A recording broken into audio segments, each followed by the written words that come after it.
হাতের কত রকম রূপ হয়। কিছু স্নেহের সাথে আপনাকে স্পর্শ করে, তো কিছু প্রহার হিসেবে বর্ষিত হয়।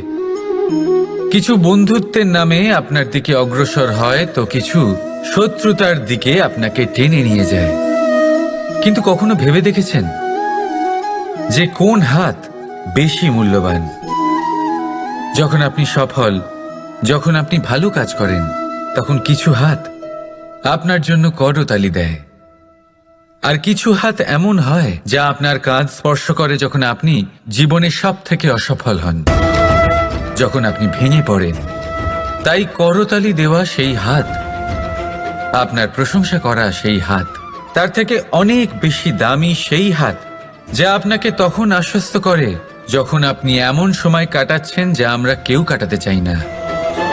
সেটা আপনার সম্বল হয়ে ওঠে, আর এই সম্বলই আপনাকে জীবন অতিবাহিত করার শক্তি প্রদান করে।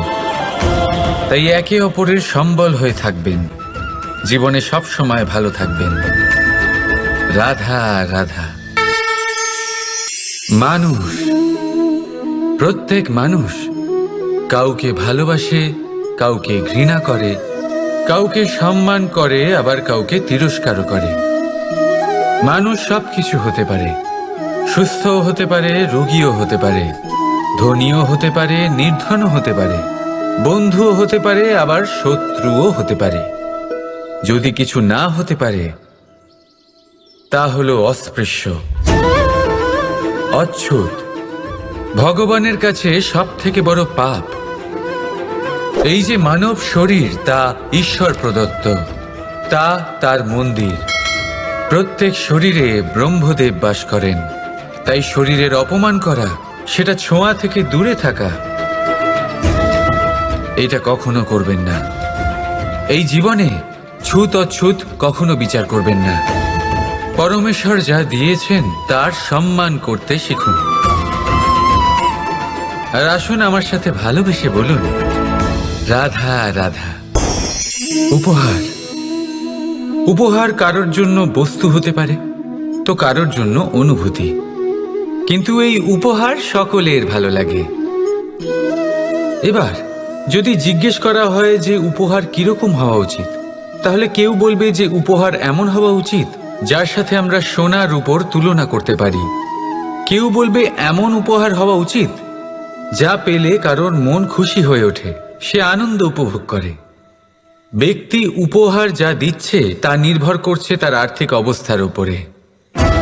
কিন্তু উপহার যাই হোক না কেন, তাতে একটা অনুভূতির অভাব কখনোই থাকা উচিত নয়, আর সেই অনুভূতি হলো ভালোবাসার অনুভূতি।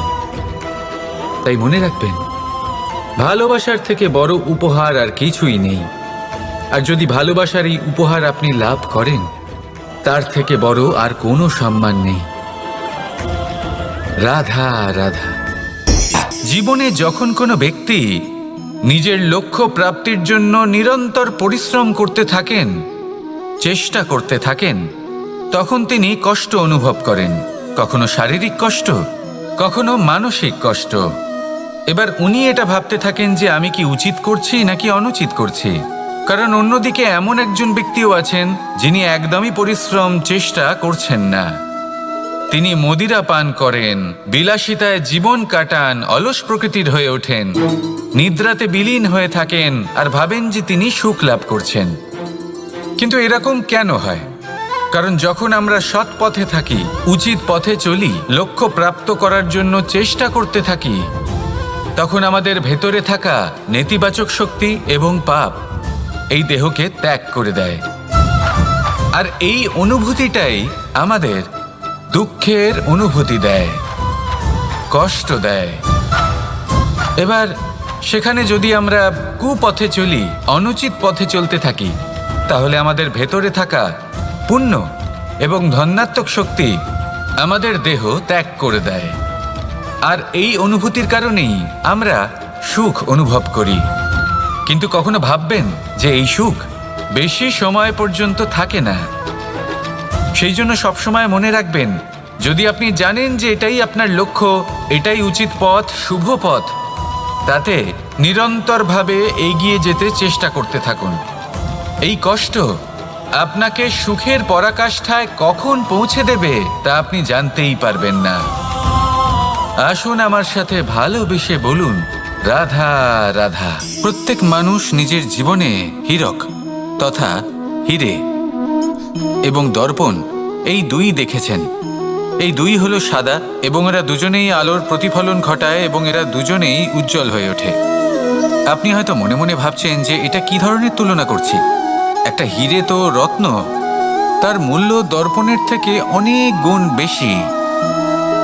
কিন্তু হিরে থাকাতে দর্পণের মূল্য কিন্তু কোনো অংশে কমে যায় না, তাই না? মানুষ যখন হিরে নিজের হাতে নেয় তখন সবার আগে কি খোঁজে? দর্পণ, যাতে তার মধ্যে দিয়ে দেখে সে বুঝতে পারে যে সেই হিরে আদৌ তার শোভাবর্ধন করছে কিনা, তাকে ভালো দেখাচ্ছে কিনা, প্রসাধনের জন্য সেটা ব্যবহার করা ঠিক হবে কিনা। অর্থাৎ হীরের উপস্থিতিতে দর্পণের গুরুত্ব কম হলো না, দর্পণের কারণে হীরের মূল্য বোঝা গেল। আমাদের জীবনেও ঠিক এরকমই ঘটে। আপনারা যদি এই সংসারে নিজের আশেপাশে দেখেন, এমন অনেক মানুষ দেখতে পাবেন যারা নিজেদের ক্ষেত্রে মহান স্থানে পৌঁছেছেন, নিপুণ এবং শ্রেষ্ঠ হয়েছেন। আর তাদের মধ্যে আপনার নিজের মনে হয় যেন আপনি হলেন দর্পণ। নিজেকে ছোট মনে করবেন না। আপনার মূল্য কম হচ্ছে না, আপনার নিজস্ব মূল্য আছে। আর যদি আপনার অস্তিত্ব না থাকে তাহলে ওনাদের অস্তিত্বের মূল্য সংসার বুঝতেই পারবে না। জীবনে সবসময় চেষ্টা করবেন যাতে আপনি আরো বেশি শ্রেষ্ঠ হয়ে উঠতে পারেন। আপনি নিজে যে স্থানে আছেন সেটাকে ছোট মনে করবেন না, তারও নিজস্ব একটা মূল্য আছে। যদি আপনি হিরে হয়ে থাকেন তাহলে অহংকার করবেন না, যদি আপনি দর্পণ হয়ে থাকেন তাহলে নিজেকে ছোট মনে করবেন না। আসুন আর আমার সাথে ভালোবেসে বলুন রাধা রাধা। ক্রোধ, ক্রোধ কি সেটা কে না জানে। সব আয়ু, সব বর্গ, সব শ্রেণীর মানুষের ক্রোধ অনুভব করা হয়ে গেছে। এমনকি কারোর কারোর তো পরিচয়টাই এইভাবে দেওয়া হয় যে, কিন্তু এই ক্রোধ কি করতে পারে সেটা খুব কম লোকে জানে। ক্রোধ কিছুটা এরকম, কোনো জ্বলন্ত পাথরকে ধরা আর সেটা কারোর দিকে ছোড়া। এবার এটার পেছনে আমার ইচ্ছে থাকে সামনের জনকে জ্বালানো, কিন্তু তার আগে তো আপনার নিজের হাত জ্বলে যাবে। তাই মনে রাখবেন, যখনই আপনি কারোর উপরে ক্রুদ্ধ হবেন, সর্বপ্রথম সেটা আপনার বিনাশের কারণ হয়ে দাঁড়াবে। আমি বলি, যখন এই সংসারে করার জন্য প্রেম আছে, তাহলে ক্রোধ করার কি দরকার? প্রেম করুন। এই প্রেম সবার সাথে ভাগ করে নিন আর ভালোবেসে বলুন রাধা রাধা। বেশিরভাগ সময় আমাদের কাছে একটা অজুহাত থাকে। আমাদের মনে হয় যে এই সংসারে এসে আমরা কি করব? যা আমরা করতে চাই সেটা তো আগেই কেউ করে ফেলেছে। আমাদের কাছে তো করার মতো কিছুই নেই। যদি আপনাকে উদাহরণ দিই, এই পুজোর থালাগুলো দেখুন, আগে থেকেই সব কিছু সাজিয়ে রেখে দেওয়া হয়েছে এখানে। এবার আমরা ভাববো যে এরপর আর কি করার আছে, সবকিছু তো আগে থেকেই হয়ে গেছে। এবার এখানে সমস্যা কর্তব্যের মধ্যে নেই, এখানে সমস্যা আমাদের চিন্তাধারায়। আমরা এটা চিন্তা করতে সময় কাটিয়ে দিই যে কি হয়ে গেছে। আমাদের এটা চিন্তা করা উচিত যে কি করা এখনো বাকি আছে, যাতে আমরা যোগদান করতে পারি। কেমন আছেন আপনারা? জিজ্ঞেস করলাম এই কারণে, কারণ আজকের দিনে দাঁড়িয়ে আশেপাশে যাকেই দেখছি সে দুঃখী আর ব্যাকুল। সে ভাবে সংসারে সব থেকে বেশি দুঃখ শুধু তার জীবনেই আছে, সব থেকে বেশি সমস্যা তার জীবনেই আছে। সংসারে এমন কেউ নেই যার জীবনে কোনো সমস্যা নেই, আর সংসারে এমন কোনো সমস্যা নেই যেটার সমাধান মানুষের কাছে নেই। কিন্তু সেই সমাধান খোঁজার জন্য নিজের বন্ধ দ্বারগুলিকে খুলে এগিয়ে যেতে হবে, সাহস করে এগিয়ে যেতে হবে। কিন্তু কিছু মানুষ কি করেন? নিজের মাথায় হাত দিয়ে কোনো এক কোণায় বসে নিরাশ হয়ে নিজের ভাগ্যকে তিরস্কার করেন না, এটা কখনোই করবেন না। কর্ম করুন, এগিয়ে যান, সাহস দেখান, আর সব থেকে জরুরি কথা, সংযম হারাবেন না। কারণ আপনার লক্ষ্য যতই কঠিন হোক না কেন, সেটা অবধি পৌঁছানোর রাস্তা আপনার পায়ের তলা দিয়ে সর্বদাই যাবে। রাধা রাধা। সংসারে এমন কোনো কাজ নেই যা শেষ হয়ে গেছে। আপনারা সবাই সেটাকে এগিয়ে নিয়ে যাওয়ার প্রয়াস করতে পারেন। আপনি সেই কাজকে আরো ভালো করে তুলতে পারেন। শুধু দরকার হলো ধন্যাত্মক চিন্তা ভাবনা। রাধা রাধা। अस्तु मां सद्गमे तमसो मां ज्योतिर्गमे মৃত্যুর্মা মৃতম গমে। আপনি কখনো নিজের গোটা জীবন অন্য কারোর সাথে ভাগ করে নিতে গেলে সব থেকে জরুরি কথা হলো স্বীকৃতি, স্বীকার করা। সামনের ব্যক্তিকে স্বীকার করে নেওয়া, তার সমস্ত গুণও তার সমস্ত দোষও। সম্পূর্ণরূপে কোনো ব্যক্তিকে স্বীকার করতে হবেই, তবেই সেই সম্পর্ক বেড়ে উঠবে, তবেই সেই সম্পর্ক আরো সুন্দর হয়ে উঠবে। একে অপরের দোষ বের করা, ওদের ছোট করা, এটা শুধুমাত্র একটাই কাজ করে, কোনো সম্পর্কের জীবনকে নাশ করে শুধুমাত্র। উল্টে এটা হওয়া উচিত যে একে অপরের দোষ জেনে নিয়ে তাদের জানতে না দিয়ে তাদের শোধরানো উচিত। তাদের দুর্বলতাকে তাদের শক্তি বানিয়ে দেওয়া উচিত।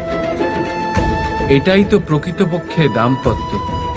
এটাই হলো খারাপের দমন, আর এটাই হলো গুণের উদয়। রাধা রাধা। সম্মান, সম্পর্ক, এই দুই একে অপরের সাথে এমন ভাবে জড়িয়ে যেমন প্রদীপ আর শিখা। কেউ কম নয়, কেউ বেশিও নয়। দুজনের অধিকার সমান হওয়া উচিত। যেমন স্বামী স্ত্রীর সম্পর্ক। এবার এখানে স্বামীর অর্থ স্বামী নয়, বরং সাথী। তার কর্তব্য হলো সাথে থাকা, আদেশ দেওয়া নয়। আর এই সম্পর্ক সহযোগিতার দ্বারা তৈরি হয়, অধিকার দিয়ে নয়। হাত বাড়ালে এটা বেড়ে ওঠে, আঙুল তুললে নয়। যদি এই সম্পর্কে একে অপরের মান রক্ষা করো, একে অপরকে সম্মান করো, তবেই এই সম্পর্ক বেড়ে উঠবে, তবেই এই সম্পর্ক অভিমানযোগ্য তৈরি হবে। রাধা রাধা। প্রেম, প্রেম কি তা সকলে জানে। সামান্য রূপে এই প্রেম আকর্ষণ দিয়ে শুরু হয়, আর এর মধ্যে খারাপ কিছুই নেই। গুরুত্বপূর্ণ কথা হলো এটাই যে এই প্রেমের লক্ষ্য কি। যাকে আপনি প্রেম করেছেন তাকে পাওয়া, নাকি না পাওয়ার জন্যে নিজেকে বিচলিত করে সংসার থেকে মুখ ফিরিয়ে নেওয়া। যদি কেউ এই দুই বিকল্পের মধ্যে একটাকে বেছে নেয়, তাহলে আপনাকে বলে দিই, এই দুটোই প্রেমের অন্ত। প্রেমের আসল অর্থ হলো সমর্পণ, সম্পূর্ণ নিঃস্বার্থ সমর্পণ। এমন প্রেম যাতে যার সাথে আপনি প্রেম করেছেন তাকে পাওয়ার প্রসন্নতা আপনার লক্ষ্য নয়,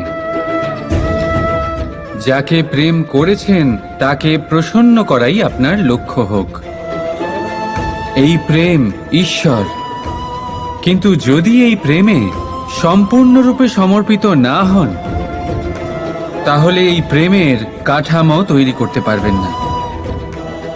কিন্তু যদি এই প্রেমে নিজেকে পুরোপুরিভাবে সমর্পিত করতে পারেন, তাহলে বুঝে যাবেন এই প্রেমে আপনি ঈশ্বর পেয়েছেন। রাধা রাধা।